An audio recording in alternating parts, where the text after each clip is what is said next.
నేటి యువతకు అబ్దుల్ కలాం ఆదర్శంగా నిలుస్తారని నారా లోకేష్ యువజన ఫౌండేషన్ రాష్ట్ర అధ్యక్షులు మండపాక సుబ్బు పేర్కొన్నారు.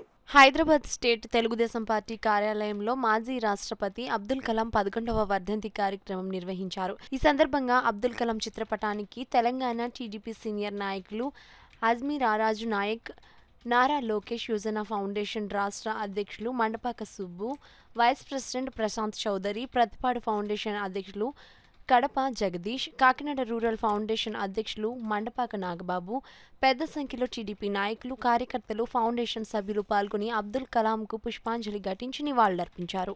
ఏ కార్యక్రమాన్న తెలుగుదేశం పార్టీ నారా చంద్రబాబు నాయుడు గారి నాయకత్వంలోనే అనేక మంది నాయకులు, కార్యకర్తలు, రాష్ట్రపతులు తయారయ్యారు.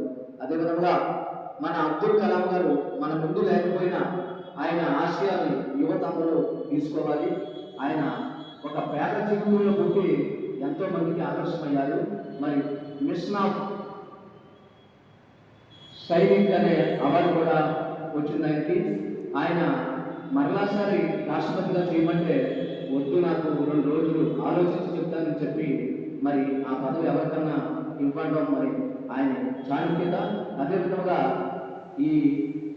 ఈయన తక్కువ డబ్బుతో మెసేజ్ కనిపెట్టి మరి మన దేశానికి మిషన్ ఆఫ్ మ్యాన్గా పేరు రావడం కూడా మనకి చాలా గర్వకారణం.